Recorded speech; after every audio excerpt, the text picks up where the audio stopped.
जय हिंद दोस्तों, आपका बहुत बहुत स्वागत है SCS क्लासेस में। मुझे आशा है कि आपकी यूपी पुलिस की तैयारी अच्छे से चल रही होगी। 17-18 फरवरी को होने वाले यूपी पुलिस कांस्टेबल 2024 के पेपर को देखते हुए हम लेकर के आए हैं आपके लिए हिंदी प्रैक्टिस सेट की सीरीज, जो आपके लिए बहुत ही महत्वपूर्ण सिद्ध होगी। दोस्तों, अगर क्लास अच्छी लगे तो चैनल को सब्सक्राइब और वीडियो को लाइक करना ना भूलें और क्लास को अंत तक ज़रूर देखिए, जो आपके लिए बहुत ही बेनिफिशियल होने वाली है। चलिए क्लास को शुरू करते हैं। प्रश्न नंबर 1, बाड़ी प्लस औचित्य का सही संधि शब्द कौन सा है? क्या है इसमें? बाड़ी प्लस औचित्य का सही संधि विच्छेद कौन सा है? हमें ये बताना है इसमें सही संधि विच्छेद कौन सा है। तब हमारा इस प्रश्न का सही जवाब हो जाएगा ऑप्शन ए, बाड़ीयोचित्य। क्या हो जाएगा? बाड़ीयोचित्य।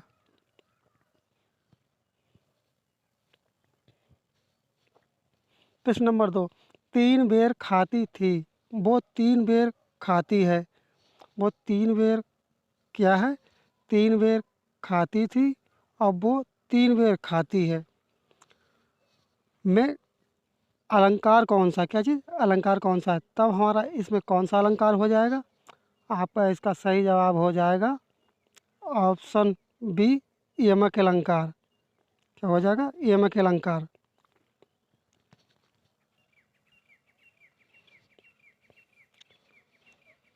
क्या है? योगदान में कौन सा समास है? क्या योगदान में कौन सा समास है? आपको बताना है इसमें योगदान में कौन सा समास है। तो हमारा इस प्रश्न का सही जवाब हो जाएगा ऑप्शन ए। कौन सा? तत्पुरुष समास। कौन सा समास हो जाएगा? तत्पुरुष समास।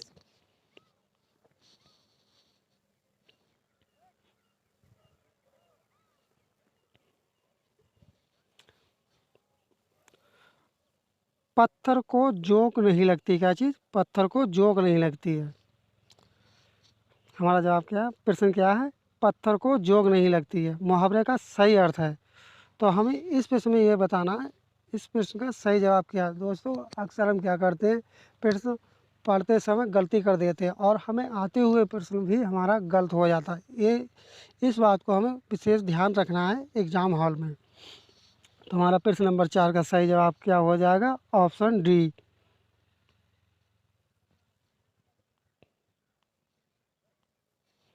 हड्डी पर कोई प्रभाव नहीं होता है, पत्थर को जोंक नहीं लगती। इस मुहावरे का हमारा क्या अर्थ हो जाएगा? हड्डी पर कोई प्रभाव नहीं होता है।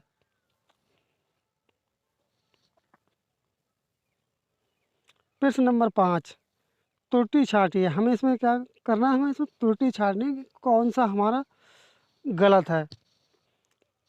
तो हमें इसमें बताना कौन सा हमारा गलत है। किसी भी न्यायालय में दी गई गवाही जब तक वह शपथ लेकर नहीं दी गई हो, और तीसरा क्या? तब तक अधिप्रमाणित नहीं मानी जाती है। तो हमारा इसका सही जवाब हो जाएगा ऑप्शन डी।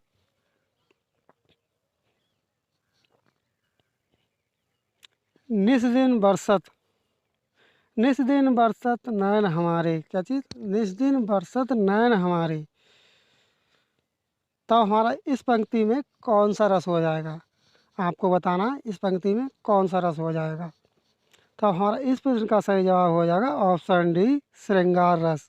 इस पंक्ति में हमारा कौन सा रस है? श्रृंगार रस है।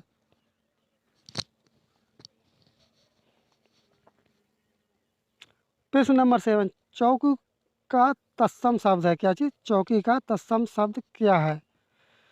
तो आपको बताना है इसमें तत्सम शब्द क्या हो जाएगा। चौकी का हमारा तत्सम शब्द हो जाएगा चतुप चतुपादिका। चतुपादिका, इसका हमारा तत्सम क्या हो जाएगा? चतुपादिका।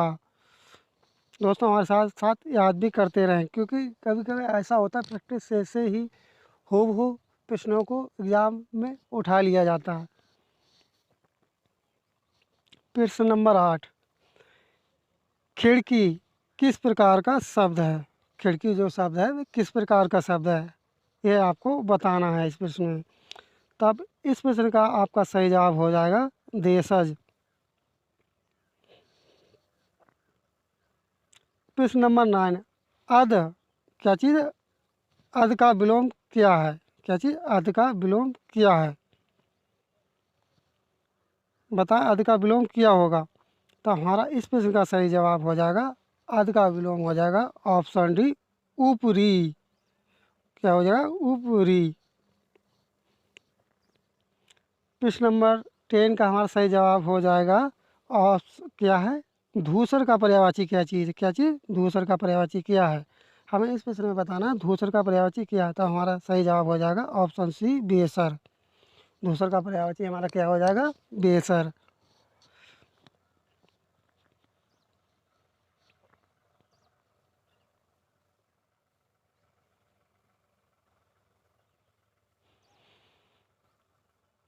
प्रश्न नंबर 11, अंश और अंश क्या है? ये अंश और अंश शब्द युग्म का सही अर्थ बताइए। हमें इसमें क्या बताना है?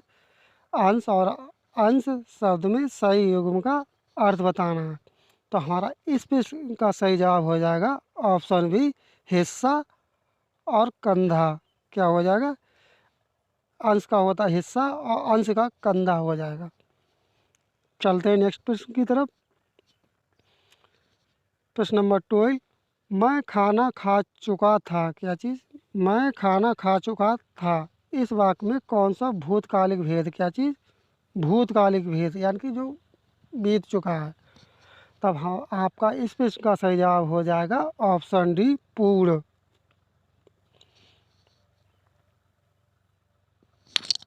प्रश्न नंबर 13 का हमें देखना है, निम्न में से कौन विराम चिन्ह का प्रकार नहीं है? क्या है? विराम चिन्ह का प्रकार नहीं है। तब आपका इस प्रश्न का सही जवाब हो जाएगा ऑप्शन सी, उपदेशक। प्रश्न नंबर 14 का हमारा क्या है क्वेश्चन? वर्तनी की दृष्टि से कौन सा शब्द सही है? क्या चीज़? वर्तनी की दृष्टि से हमें बताना कौन सा शब्द सही तरह से लिखा हुआ है। तब हमारा प्रश्न नंबर 14 का हमारा आपका सही जवाब हो जाएगा ऑप्शन सी, स्वतंत्र।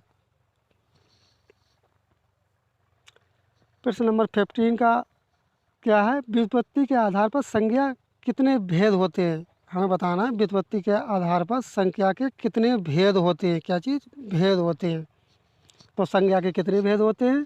हमारे होते हैं ऑप्शन बी, 3।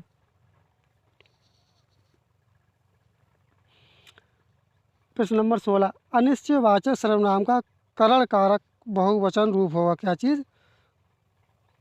इसमें क्या पूछे? करण और कारक का बहुवचन रूप होगा। तो हमारा बहुवचन रूप आपका क्या होगा? इस प्रश्न का सही जवाब, इस प्रश्न का सही जवाब होगा किन्हीं से। ऑप्शन सी इसका राइट जवाब हो जाएगा। नेक्स्ट प्रश्न देखिए, खूंटी शब्द क्या चीज़ है? खूंटी शब्द का बहुवचन बताइए।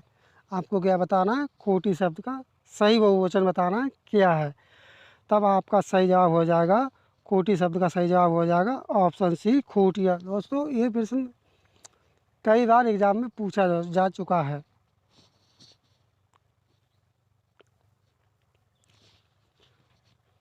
क्या है?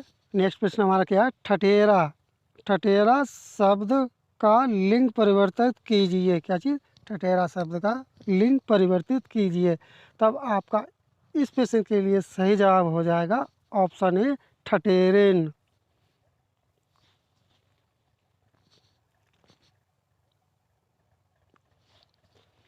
नेक्स्ट प्रश्न की तरफ चलिए, निम्नलिखित क्या है प्रश्न अपना क्या है? निम्नलिखित में से कौन सा उपन्यासकार साहित्य अकादमी पुरस्कार, क्या है? साहित्य अकादमी पुरस्कार से सम्मानित नहीं है? क्या है? नहीं है। तब आपका इस प्रश्न के लिए सही जवाब हो जाएगा ऑप्शन सी, मन्नू भंडारी।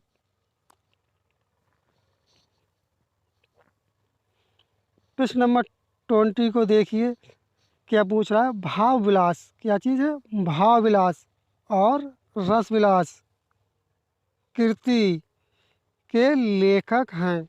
इसमें आपको बताना है भाव विलास और रस विलास कृति के लेखक कौन हैं। तब आपका 20 नंबर के प्रश्न के लिए सही जवाब हो जाएगा ऑप्शन डी, देव।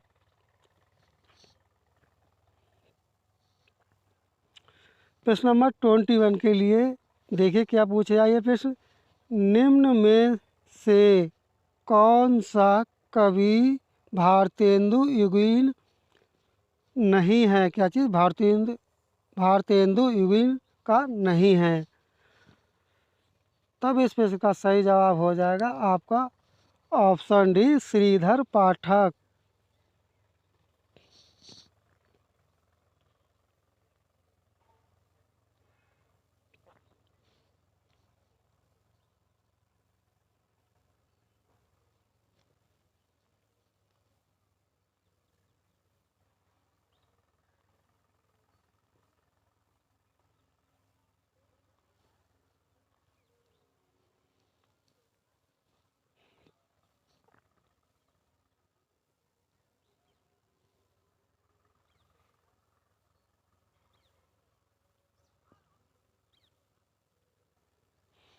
प्रश्न नंबर 21।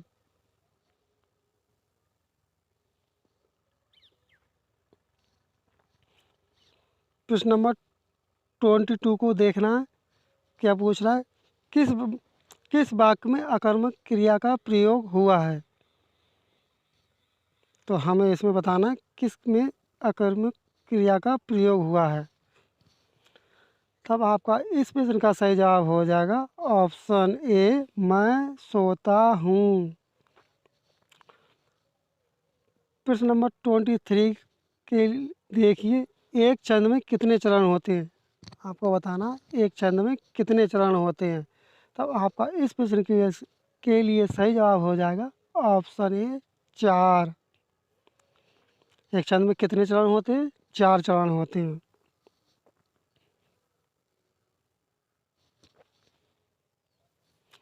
प्रश्न नंबर 24।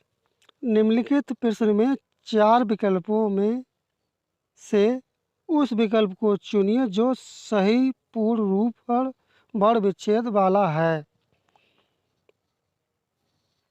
क्या है? पूर्ण रूपेण वर्ण विच्छेद वाला है। तब आपका इस प्रश्न के लिए सही जवाब हो जाएगा ऑप्शन डी, सही जवाब हो जाएगा इस प्रश्न के लिए।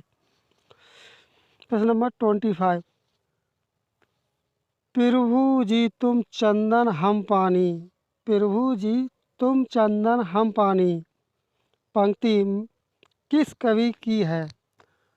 आपको बताना है प्रभु जी तुम चंदन हम पानी पंक्ति किस कवि की है। तो हमारे ये पंक्ति किस कवि की है? ऑप्शन बी, रैदास की। पंक्ति किसकी हो जाएगी? रैदास की। प्रश्न नंबर 26। निम्नलिखित में समुदाय वाचक विशेषण है। क्या चीज़? समुदायवाचक विशेषण है। तब हमें बताना इसमें कौन सा समुदायवाचक विशेषण है। तो इस प्रश्न के लिए सही जवाब हो जाएगा ऑप्शन डी, चारों।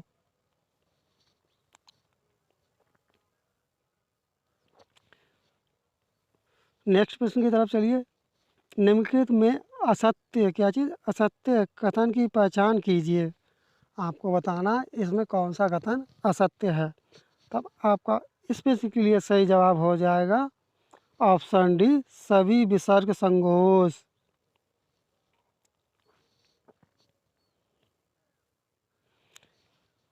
नेक्स्ट प्रश्न की तरफ चलिए। हिंदी अकादमी, क्या चीज़? हिंदी अकादमी सलाहका सम्मान पुरस्कार, क्या? सलाहका सम्मान पुरस्कार राशि है। तो इसकी राशि कितनी है आपको बताना है। Option D, 5 lakh.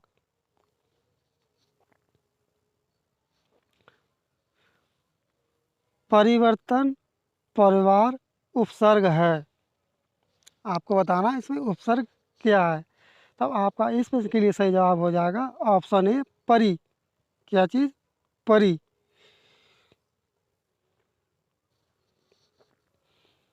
Question number 30,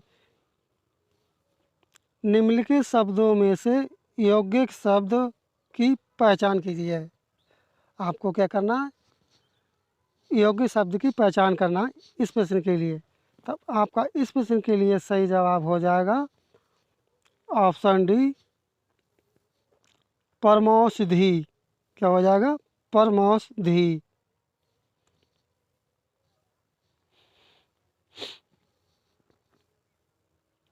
Hindi की आदि जननी है, आपको बताना है हिंदी की आदि जननी कौन है। तब आपका इस प्रश्न के लिए सही जवाब हो जाएगा ऑप्शन ए, संस्कृत। जो हमारी जो हिंदी जो निकली है वह संस्कृत भाषा से ही निकली है, जिसे हिंदी की जननी कहा जाता है।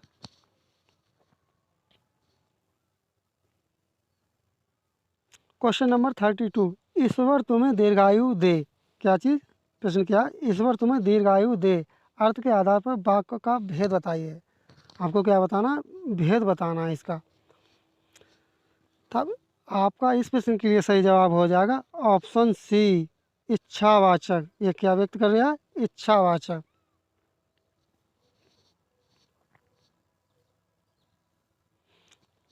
प्रश्न नंबर 33, बिना पलक झपकाए। क्या चीज़, बिना पलक झपकाए के लिए एक शब्द है।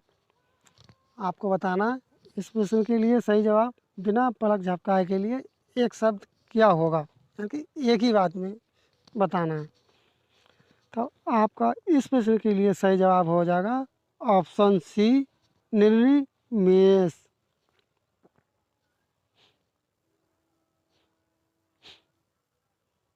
चलते हैं दोस्तों गद्यांश की तरफ।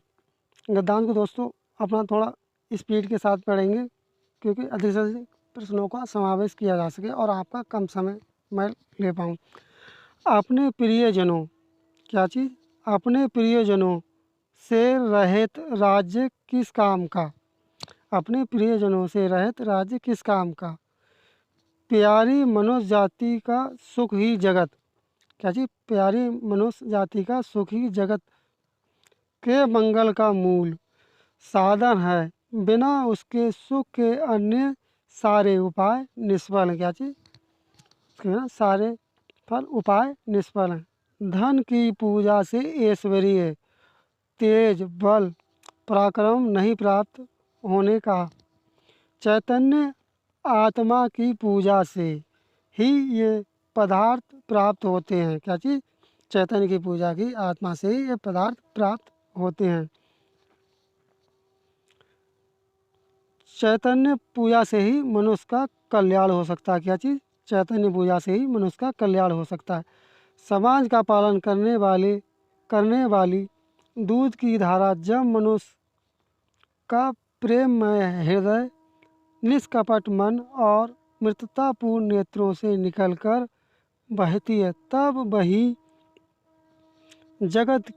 जगत में सुख के खेतों को हरा भरा और प्रफुल्लित करती है और वही उनमें फल भी लगाती है।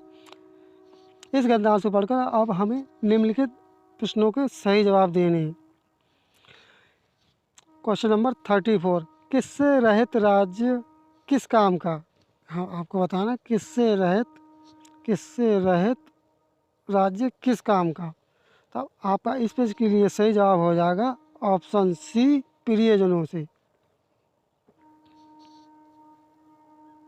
जगत का अर्थ है, आपको बताना जगत का क्या अर्थ है, जगत का क्या अर्थ है। तब आपका इस पेज के लिए सही जवाब हो जाएगा ऑप्शन बी, देश। ऑप्शन सी, सॉरी, इस प्रश्न के लिए 35 प्रश्न के लिए आपका सही जवाब हो जाएगा ऑप्शन बी, संसार।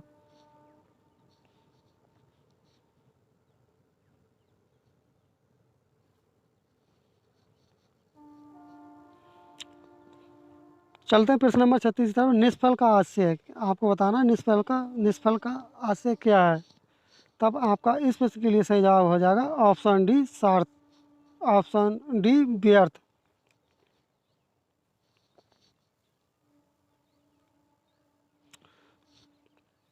प्रश्न नंबर 37, सुख के खेतों, कहते हैं सुख के खेतों को हरा भरा और प्रफुल्लित करने का अर्थ है। आपको बताना है इसका अर्थ क्या है। तब आपका इस प्रश्न के लिए सही जवाब हो जाएगा ऑप्शन ए, जीवन को सुखमय बनाना। इसका अर्थ क्या हो जाएगा, जीवन को सुखमय बनाना।